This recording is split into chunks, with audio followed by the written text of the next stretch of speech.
Okay, well, welcome everybody. I hope your fall semester is going well. I'm so glad that you have joined us for today's workshop, which is Say What You Mean What You Say, the Power of Effective Communication. And this is our third workshop in our Now Encore series, offerings for this fall semester. I'm Lisa Reichert. I use she, her pronouns. I'm the career and professional development lead within the People and Organization Development team, which is part of Berkeley People and Culture. And I am delighted to serve as host and moderator for today's workshop. And with that, it's my pleasure to introduce today's workshop facilitator, Carrie Verrocchio, also known as CarrieVee. Carrie is the founder of Bella Vita and brings a wealth of experience as a speaker, blogger, content creator, coach, and online course creator. Carrie specializes in guiding individuals from a place of fear, anxiety, and self-doubt to one of power, gratitude, and action. Carrie's mission is deeply personal.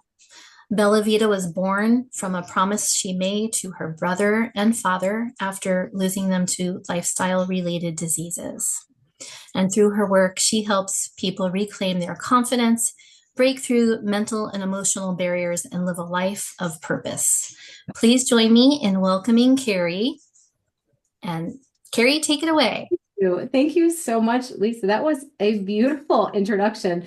I was listening to you speak and thought, boy, I would love to meet this person you're talking about.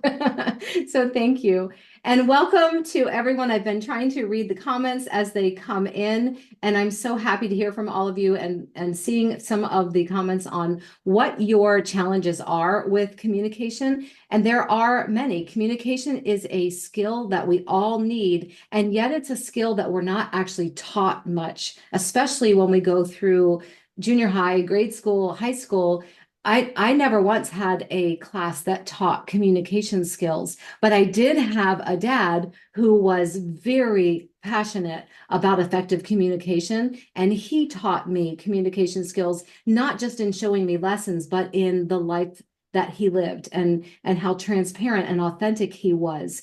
People listened to him simply because he lived what he said he believed, and that is one of the pieces of communication that we'll actually be talking about in a little while. So if you are able to have your screen on, I understand not everyone can. I understand there's a lot going on in your lives. If you can, turn them on. If not, I'm going to assume you are connecting with me as we go through this presentation. Oh, there's some of you. I love seeing your faces. Thank you.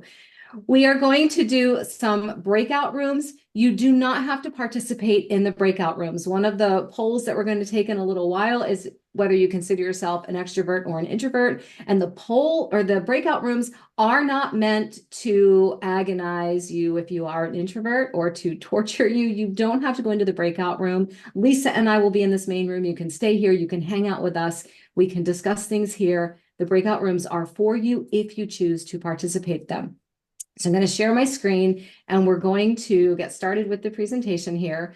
The presentation is Say What You Mean and Mean What You Say, the power of effective communication. And we're going to dig into a few laws of communication today. There are more than we're going to go over, and I'm not even sure we're going to hit all of them that I have in the presentation, but you will get the slide deck when this is over, and any questions or notes, you can contact me, and that we'll talk about all that towards the end of the presentation. So welcome to today's session.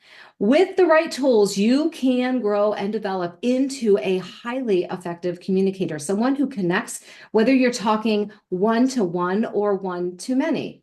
So we hear this term communication, we hear the term public speaking thrown around, and I will have people say to me, well, why do I need to learn about communication? I'm not a public speaker. I never want to be a public speaker. Being on a stage and talking to people sounds like the worst thing in the world to me. But the truth about public speaking is that all of our speaking, if you're speaking to someone else, one other person, even if it's yourself, you are speaking publicly. If your words come out of your mouth and they don't stay in your head, you are now engaging in public speaking, whether you're on the stage speaking to thousands or you're talking to one person. But public speaking is also feared, they say, from according to mentalhealth.net, 75% of people fear public speaking over the fear of dying. So as Jerry Seinfeld once pointed out in a stand-up comedy routine, that means that people would rather be the person in the casket than the person at the funeral. That's how much public speaking or communicating publicly is feared. And so today, by the end of today's presentation, I want to give you a toolbox of tools so that you're not one of those people who fears public speaking or fears speaking to others more than anything else in the world. I want to help you embrace the art of effective communication so much that you can't wait to get out there and communicate. So the better we are at communicating, the better we are at life. And at UC Berkeley, your mission is research, teaching, and service. Research, teaching, and service. I love those three values. And effective communication is going to give you a really strong and deep foundation and power to those values of research, teaching, and communication. So, hello and a little about me. I'm CarrieVee, daughter, sister, friend, wife, mother, grandmother, poodle mom to two adorable 10-month-old poodles. Why we got two puppies at the same time? Don't ever do it. It's been a lot. I am a grandmother to four, a mom to seven, and I love what I do. I am passionate about helping you and other leaders create greater impact in their world through outstanding communication skills. It's what I do. It's what I wake up every day to do. Oh, just lost my slides there for a minute. Here we go. So in the comments, do you think you need to be an extrovert in order to be a great communicator? I don't know that I can see my comments anymore though. So Lisa, I'm going to depend on you for this. And we're going to also do a poll here. Do you consider yourself an extrovert or an introvert or a combination of both? I love that you're all answering this and watching everything come in here. So it looks like we are introverted or a combination of both. A very small percentage are consider yourself extroverts. So in the poll with a yes or a no, or I'm sorry, in the chat with a yes or a no, do you think that you need to be an extrovert in order to be a great communicator? This is something I'm really interested in seeing since we have combination of both an introvert as let me gonna get out of that poll. It interests me since we don't have anyone, really few people saying, oh, I'm an extrovert full out. Do we need to be an extrovert in order to be a great communicator? Lisa, are you able to see that chat to see what people are saying, yes or no? Yes, we have the poll up, and so we're now sharing the results so that everybody can see Okay, got the it. respondents and the percentage of response. So it looks like, yeah, combination of both was at 52%, then introvert at 43% and extrovert at 5%. Okay, So I'll so stop sharing and then Carrie, if you end it so we can launch the next poll. So you just want to okay, exit out of that. Thanks. okay, perfect. I think I already. Oh, here we go. Okay. So many people have the idea that in order to be a great communicator, we need to be extroverted because we just consider and look at people who are extroverted as being someone who is very comfortable talking to others. But I want to bring a different take on that, a different view on that, that whether you are introverted or extroverted or a combination of both, which I think most people are, you can become a great communicator. And so today, by the end of today, I want you to know how to speak with conviction, determine your own communication strengths and use those effectively, focus on adding value to people and inspire the people around you to take action. That's what communication really is all about, is coming and bringing your message with that conviction, with the strengths that you have as a communicator, adding value to people and inspiring people to take action. Because why else would we talk if we're not going to dive into these learning outcomes? So these are our main focus for today. I'm sorry, I just lost my last slide here. So today we're going to talk about 4 different laws, and these come from John Maxwell's book, The 16 Undeniable Laws of Communication.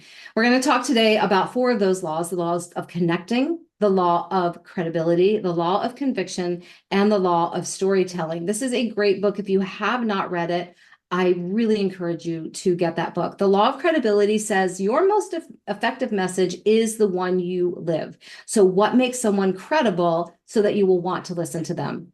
The law of conviction says the stronger you believe it, the more people will feel it. The law of connecting is that great communicators know that it is not about you, it's all about others. So I saw some things in the chat with what is your biggest challenge with communicating? And I saw a few things that were, well, I'm not sure if I'm saying the right thing, or I'm not sure if I'm saying it the right way.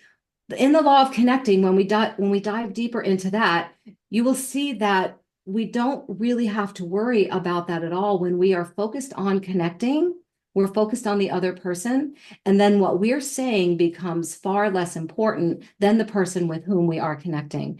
And the last law we're going to look at is the law of storytelling. People see their own lives in stories, and stories are powerful.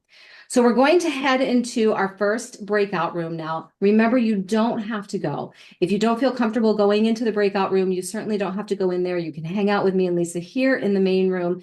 But we're going to head into a breakout room, about 3 to 5 people in each room.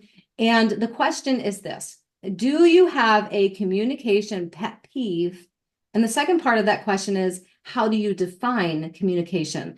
So have you ever heard someone speak, or maybe you're just having a conversation with them and something that they do drives you absolutely crazy? And then what is your definition of communication? So about 3 to 5 people, we're going to, excuse me, I need water. We're going to take 5 minutes and do this round table, like as a round table, so that you're not kind of taking turns speaking, but talk to each other about this. And then pick someone who's going to be a spokesperson for your room.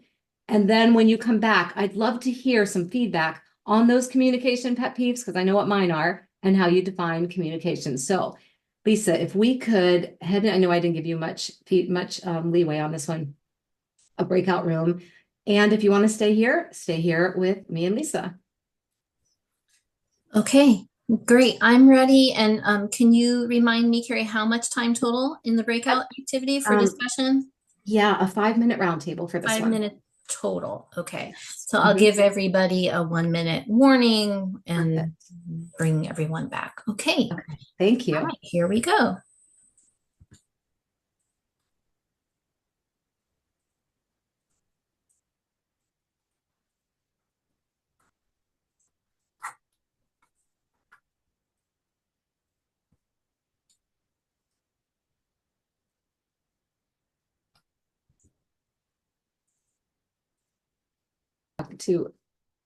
Oh, thank you, Lisa.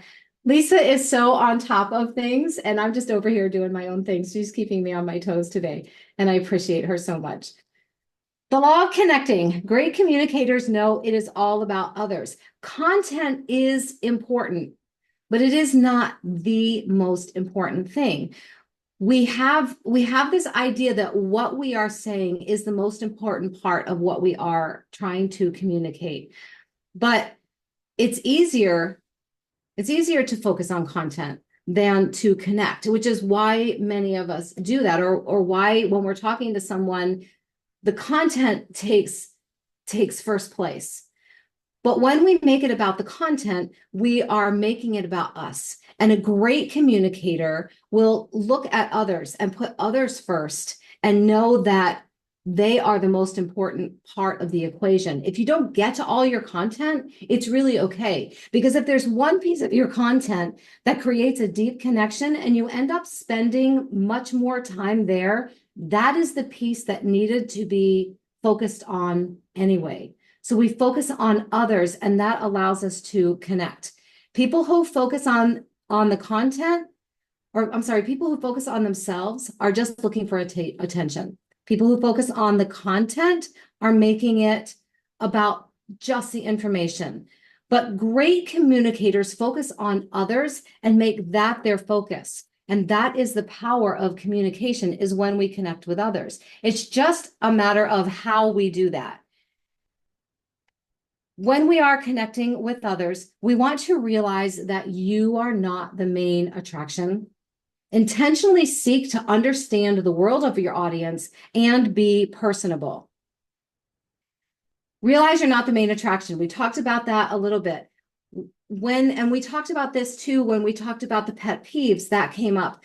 When people seem distracted when you're talking to them, it breaks down the connection immediately. I remember once I was talking with a woman, actually standing in a hallway at church, and she was she was totally unfocused on me. I was very young at the time, maybe 28 or 29 years old, and she just kept looking past my shoulder. And I realized that she was looking for someone else to talk to because she really didn't want to talk to me. The connection was gone, the communication was gone, and anything that she had to say was immediately dismissed in my mind because she made herself and her agenda the main attraction. When we want to connect with each other, we have to have the focus on the person with whom we are talking and intentionally seek to understand the world of your audience. We have this great thing now called Google where we can find out so much about companies. We have social media where we can find out about others, and we have the art of asking questions. Seek to understand them first. Know where they're coming from. If you are interviewing, what does the company stand for? As someone who came from management in my corporate world life, I was in charge of interviewing people. And one of my first questions was, what do you know about our company? And I would say 90% of the people that I asked that question of knew absolutely nothing about the company and the world that I was living in. And communication broke down there because they hadn't taken the time to understand my world. But I also learned about myself that I wasn't taking the time to learn about the world of others either. Ask questions. We can start with questions of, what do you love to do when you're not working? Or what is the most fun you've ever had? What's the best trip you've ever gone on and why? Or if you could go anywhere that you wanted to go, what would that look like and what would you do? What is one of your biggest celebrations you've had in your life? We can start asking questions to get to know that person's world, and then we be personable. When we are personable with others, then you're building that credibility so much. And that takes being comfortable with yourself so that you can start to get along with people. So Lisa, we're going to put that second poll up.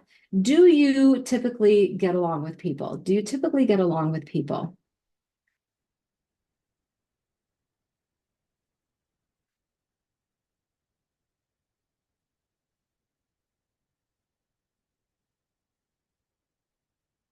And we'll see what people start saying there.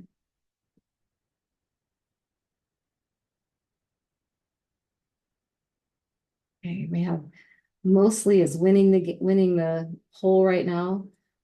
Always is coming in second. Sometimes just a little bit. I love that this is mostly. This means that you're an amazing group of people who already are tapping into communication skills. So we have always at 14%, mostly at 84%, and 2% is sometimes. So let me just, I'm gonna X out of the poll there, Lisa. Here we go, share results. And stop screen sharing. Perfect. Okay. Let me stop the screen share. There we go. By a yes or a no in the chat. Do you think that in order to communicate and connect with people, you have to agree with them? So you're getting along with people, great. But are you getting along with people who are only just like you? That's where that question is coming from. Do you think that you need to get to agree with them on everything? I'm getting a lot of no's. No. Oh, who put no in all caps? Patrick, yes. Nope. I think people are authentically more. Yes, this is great. I love that all these no's in there.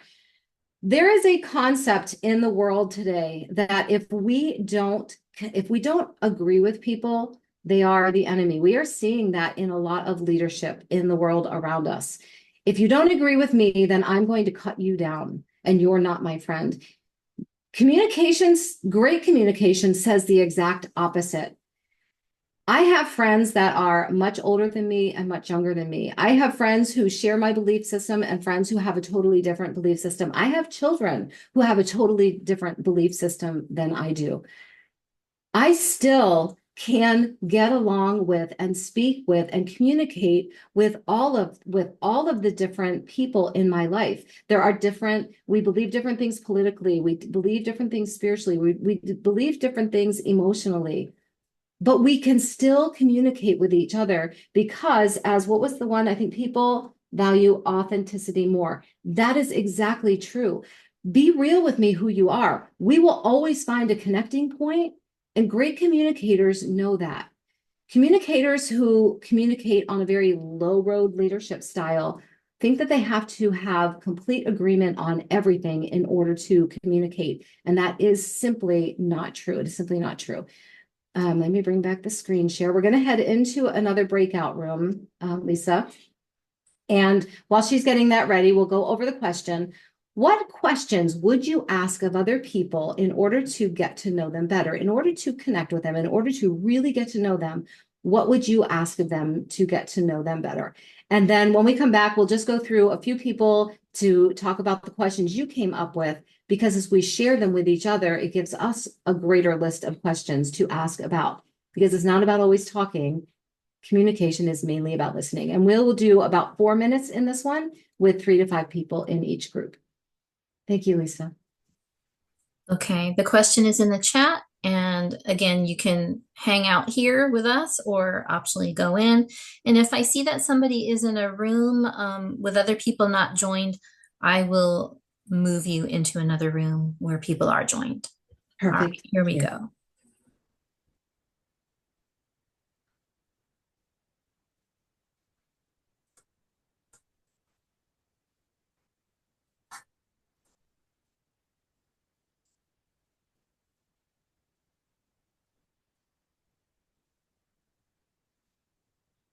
All right, Lisa. Thank you. We will go back to the screen share.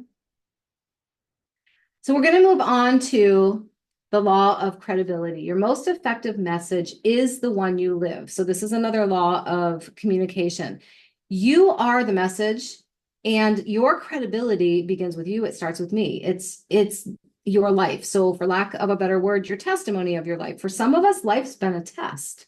And when we share our experiences, we have this message of hope. So as Lisa shared, in the beginning, my business began out of a promise that I made originally to my brother, and then again to my dad 4 years later. And my oldest brother, Billy, was diagnosed with terminal colon cancer when he was 46 years old, 46. And he passed away when he was 48. And my brother, he was 4 years older than me, and he always saw more in me than I saw in myself. We were extremely close. My three siblings and I, or my two siblings and I, the three of us were all very close. Bill and I had a special bond. Everybody always said that we were like twins who were born 4 years apart. We looked alike, we acted alike, we laughed alike. The biggest difference in us is that I'm 5 feet tall and he was 6'4". That was the biggest difference between us. But we looked so much alike and we connected on so many levels. And he was he was one of my heroes in life. And just before he died, he asked me, begged me to promise him that I would spend the rest of my life pouring into the lives of others so that they could choose life while they still had life to choose, because his life had come to a very close end. And I promised him that I would do that. And it was 1 week to the day after he passed away that it came so clear to me that in order to inspire others with the journey that I was going through, I needed to step into the promise I made to him with full force. And my motto, which you can see on every single slide, is life is short, choose wisely. My credibility comes from living that motto out every single day. Do I fall short? Absolutely. I'm a human being. I don't always make the best of choices, but I do think about every choice and try to make the wisest choice I possibly can. 10 years, my brother died in 2010. 10 years after he passed away from colon cancer, I was diagnosed with colon cancer and I began my own journey. And it made the journey even more credible and more authentic for me. And we all have these instances in our life where we can become more credible by the life that we live and by sharing this journey. We've probably all heard speakers that we immediately dismiss because we know what they're saying doesn't match their lifestyle. And so they've automatically lost that credibility. Jamie Kern-Lima, who is the founder of It Cosmetics and the author of the book Believe It, and her newest book is Worthy, had this to say: authenticity doesn't automatically guarantee success, but inauthenticity guarantees failure. In order to be credible, we need to live that life of authenticity. And that word has come up already today, and it's beautiful. I love when that organically happens for us. So how do we live this life of credibility? We want to be transparent. We want to be consistent. We want to be a good example. Being transparent means that we're going to be honest about our failures and our missteps, as well as our successes. I have been to many, many conferences, either empowerment conferences or growth conferences or business conferences. And very often, person after person after person who came up on the stage shared wild successes. And I can remember in the first ones that I went to, I would sit there and think, man, you got all the way to the top with no failures at all. I must be doing something wrong because, man, my journey is not linear. Mine is peaks and valleys. Some days are great. And then some days I wonder why I'm doing this and I just want to pull my hair out. When we share our wins as well as our losses, as well as the things, our missteps, we create connection. When we don't, we create distance and disconnection. The second one, being consistent, is daily live what you believe and then be a good example. That's self-explanatory. We all know people who invalidate their message with bad choices. We want to become remarkable at communicating. People listen to you because you're good, not because they have to. So if we look at levels of communication, the first one is required. You're sent to a seminar. You are required to listen. You are required to write a report when you're done. That's required listening. There's not really a lot of connecting going on. You're just there because you have to. And then there are people we listen to and that we try to communicate with because of a relationship.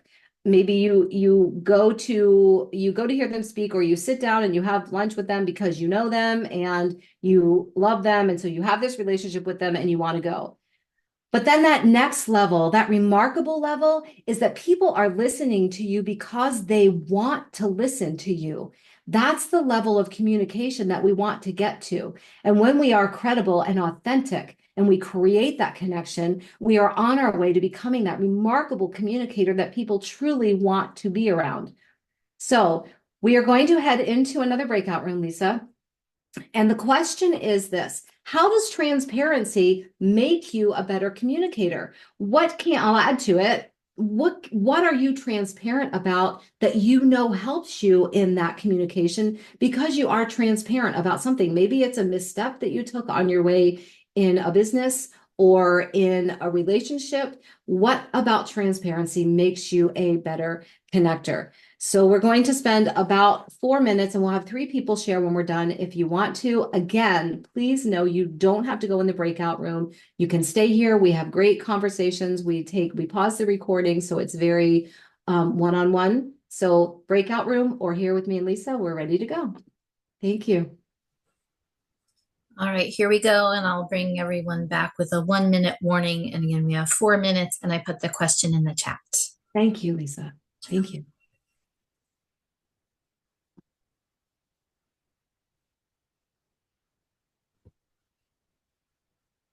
To law of conviction. Thank you so much. And we'll go back to here and start. So the law of conviction is the stronger you believe it, the more people will feel it.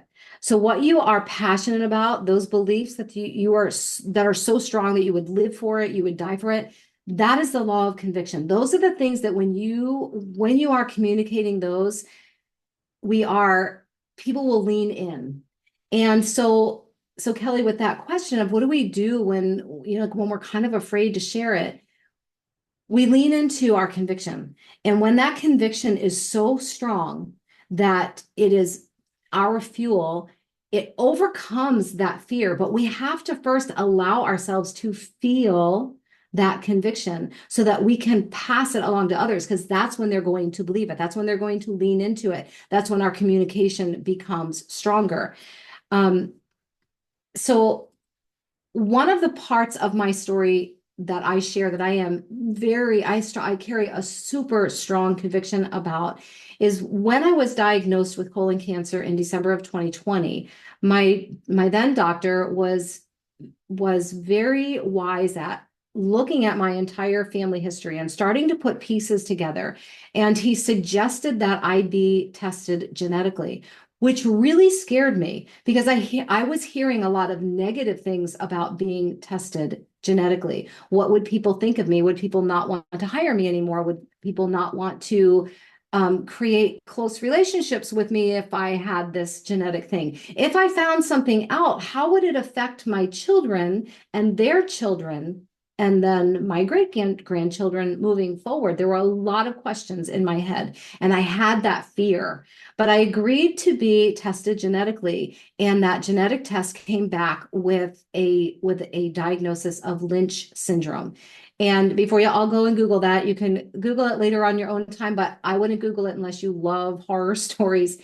I immediately Googled it and was completely taken aback that I could live over 50 years and not know that this genetic disorder had its thread through generations of our family.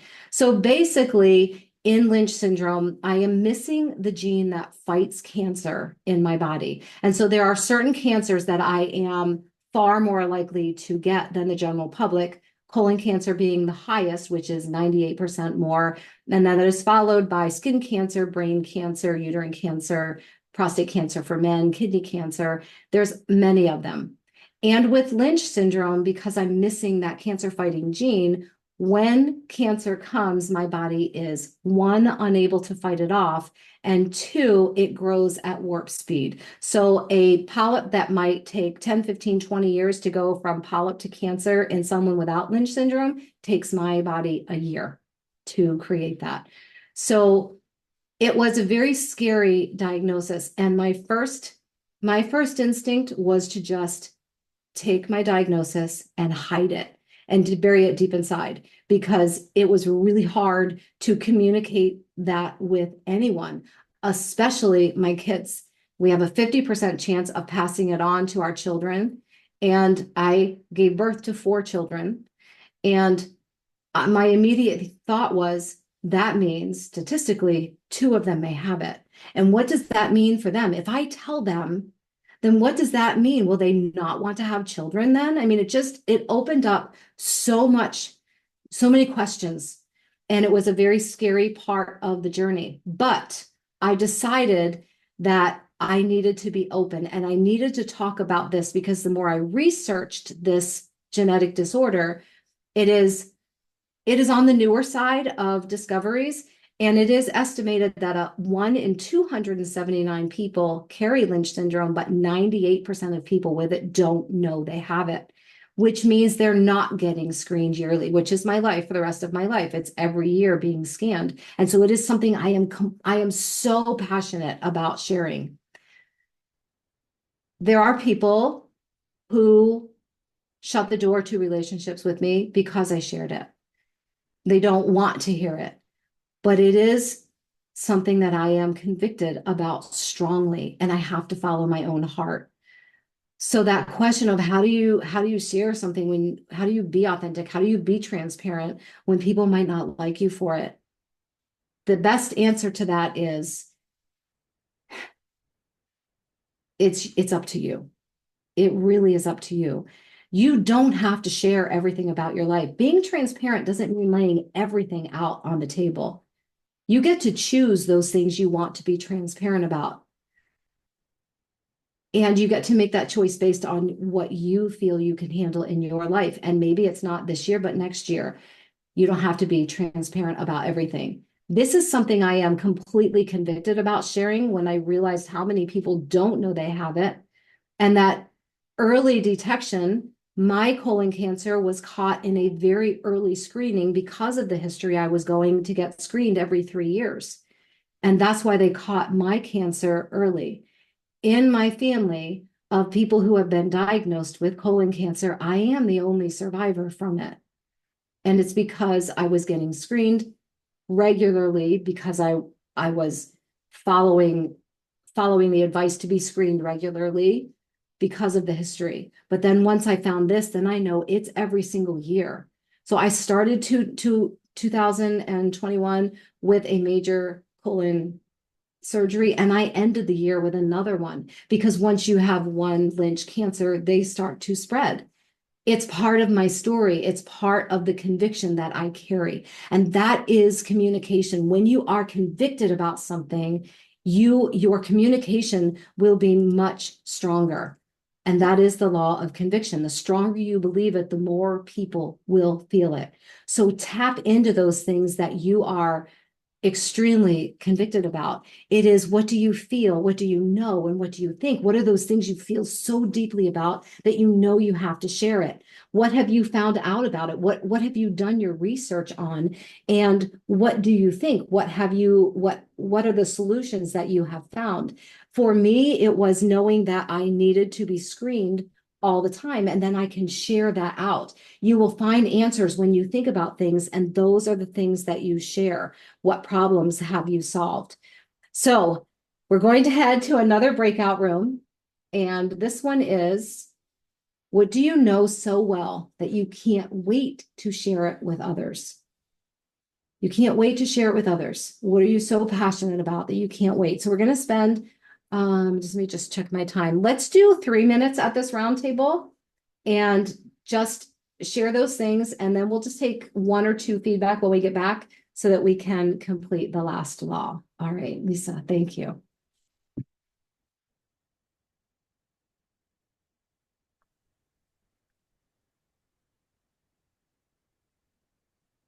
Carrie, Yes. I'm kind of a word, I don't know. I get hung up on words. So when you say you're convicted, it makes me think of like being convicted in a jury or something. Passionate, that's a better word, isn't it? Yeah, I understand that convicted comes from I have a conviction. Yes. And having a conviction is different from being convinced. But Yes. also, I don't know that convictive is the adjective of conviction. So I kind of Oh, thank um you. yeah, I kind of got hung up on that. So Thank you. I can't tell you how much I appreciate that. That is the feedback that as a speaker I long to hear because I can't get better if you don't tell me. That's communication. yeah. I So really appreciate yeah, that. I don't know if you want to I will repeat change that or that. something. No, I But will absolutely change that. thanks. I'll join the breakout room, Lisa, if there's Okay. available. Thank you, Christina. Thank you.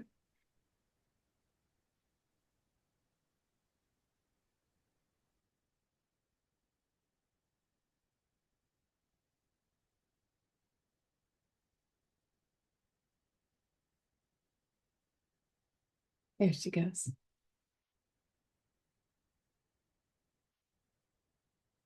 Thank you, Lisa. So our last law today is the law of storytelling. People see their own lives in stories. How many of you, let me just stop sharing for a minute. I'd love to see just maybe a me or a raise of hands or something, maybe me in the chat. How many of you know a great storyteller in your life? And when they start telling a story, you're just like, oh, I can't wait to hear another story from this person. Anybody have that? Yeah, we're seeing some me's in there. Yep. Yep.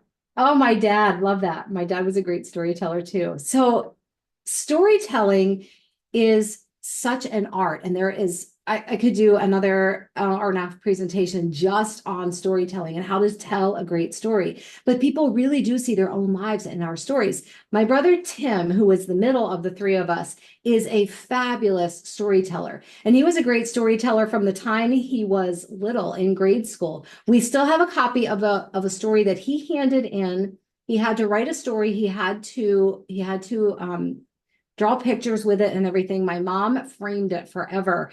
This story was called The Booger in Space. And he created this entire story around our nose dirt that grows and then started overtaking other planets and spaceships. It was so creative, and we laughed over that story. He is now in his mid-60s, and I can hear him tell that story and still laugh, even though I know what's coming. He is a master at storytelling. So when you get to stories, Les Brown has said, don't tell a story without a point, and don't tell a point without a story. That is how powerful stories are to our communication. If we can illustrate something with a story, we can get the point across so much stronger, so much better, and the connection piece becomes so much deeper. So do your stories convey heart? Do they offer hope? Do they maybe provide humor? Do they instill, oh, I have hope there twice. Sorry about that. That's a typo. Does it give you motivation and inspiration? There's many different types of stories. The story my brother wrote, definitely just for humor. But sometimes we tell a story to drive home a point. When I was a little girl, my dad used to take us to some of his musical jobs. He was an outstanding musician. He played trombone, and he played in multiple orchestras. And when they were close enough and when they weren't too late at night, my mom would pack us up and take us to hear my dad play, which was one of my favorite things in the world, to see my dad up on that stage and hear him play those trombone solos and hear him play the orchestra and to see the people dancing and the fun. It was magical. And when I was about 5 years old, my mom was taking us to one of those events. And on our way, she stopped and she got us all something to hold us over until dinner time, because always we went out for dinner after a family when we would hear my dad play. And on that night, I chose a soft pretzel with mustard all over it. And I was just finishing my snack as my mom pulled into the venue and parked the car. And out of my window, I saw my dad walking towards me. And he was dressed in his black tuxedo, white ruffled shirt, black bow tie, and he looked so incredibly handsome. That was my dad. And I got out of the car and I raced across the parking lot and threw my arms around him, knowing that he was going to pick me up in a bear hug and remind me that I was the princess of all princesses. But this princess had latent mustard all over her face. And when I threw my arms around my dad, all of that mustard transferred to his tux from the pant legs all the way up to the bow tie as he picked me up to bring me in for a hug. My dad looked at my face and immediately looked down at his tux and back at me, and I froze. I remember my eyes filling with tears because I didn't know how my dad was going to react. I didn't know if he'd be so angry and put me down and berate me and discipline me for ruining his tuxedo. I had no idea. But my dad just brought me in for another hug. And he said, I guess I'm playing with mustard on my tux tonight. It'll be a reminder that my princess loves me. The lesson he taught me that night was that I could mess up. I could mess up really bad, and he would still love me. And that he could turn a mess into something that was a great reminder to him of why the mess happened and how he could turn it into something beautiful. That story conveys unconditional love. It conveys a lesson that a child learned. It conveys hope and inspiration that maybe we can be the same way. My dad wasn't perfect. Nobody is. But in that moment, he became my perfect hero because I messed up and he still loved me. That is the art of storytelling. Because I could stand here and say, You know, it's really important to love people unconditionally and it will really build them up. And all of that is true. Those facts are all true. But when you take a story and you put it in with that point, you have now cemented that in your listener's head. Those stories are so important. It doesn't have to be your story. It can be someone else's story. It can be something you read, something you heard, but use those stories to start conveying those messages of hope and heart and inspiration and fun. Funny stories are very connecting. So we're going to head into our last breakout room now. And it's what stories have you heard that have connected you to others? And how did that connection make the communication stronger? We're just going to spend, it's 3:48. Let's just spend 1 minute in that breakout room. This is going to be a really quick breakout room. And then we'll come back and we will complete this and I'll tell you how we can get more information so that we can stay in touch. Okay, thanks, Lisa.